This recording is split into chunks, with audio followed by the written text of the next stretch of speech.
Natalie Nunn is shaking. They're saying that Natalie Nunn got into a fisticuffs with her hairdresser. I haven't even read these screenshots. You guys are going to read them with me, so it's all going to be tea to the both of us. There's a lot to this story. Let's talk about it. We're going to stay on this frame so we can read.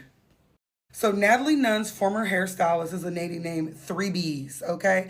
And she posted a lot to her story. Some of it I caught fresh just now. This is what I caught from the blogs. It says, altar about to be lit. Just know which is incense you fired up. She said her ancestors riding with her, so it looks like a little hoodoo. She said, oh, trust.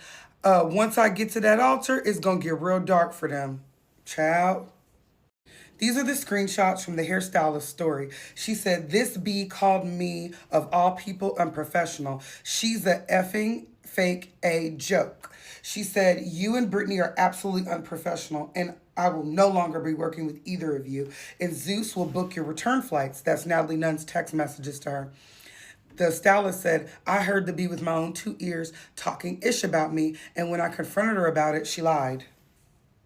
She said the old ran through cat is out the bag now, and the bee is not a blood, but y'all already knew that. She said, and she did not fire me. I quit.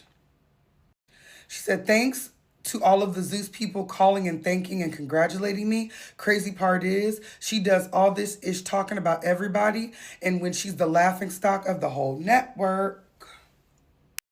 She's so out of touch with reality, she thinks money is everything, when in reality, that's all she has to offer. Buying people's love and attention won't get you far. And I was there from jump, loyal and all. And she talked about me like a dog in the streets for years. I never said nothing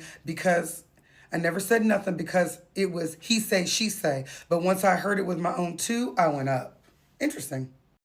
It's like B don't have no dead homies, just a bunch of gays hyping her up. T. She said B stole 5 people's personalities, including mine, to create her character. Post a homie you got that you didn't have to pay or spend money on. Where you from? Who your big homie, blood? She said, I told this B to her face she wasn't no blood and she ain't do ish. On God in heaven, this B ain't really about ish, but calling people running her mouth. Nobody's scared of Natalie. You know my body, B. Because Natalie posted this, I promise play with me if you want on the dead homies. And she said, who your dead homies, Nat? B is really living a lie that she's starting to believe. So this is grown people playing gangster because Natalie's 40, okay? She said, and B, your N-word homies ain't your homies, 304. Your castmates ain't your real Bs. So let's get spooky, 304. I ain't with the internet-ish, so you might want to be, boo. You know how I get down. And she said, pink Lambo, green Lambo, y'all some moving targets. Basically saying she know what car she drive. Then she posted this. It's a Pokemon card of Natalie Nunn saying ability to LA manipulation can hypnotize beings into believing that she runs things. And once they're hypnotized, she can turn them into her chinians and make them do her dirty work. And it says you may only play I supporter card during your turn. T. And this is the girl today posting herself saying untouched. So it looks like it was a messy fight. That hand was bloodied up. And I'm like, y'all too old to be tussling. And she posted this a few minutes ago. She said, good morning, a real B is up. B is at my page before she brushed her teeth. So everybody's observing this. This is some tea. This is some real tea.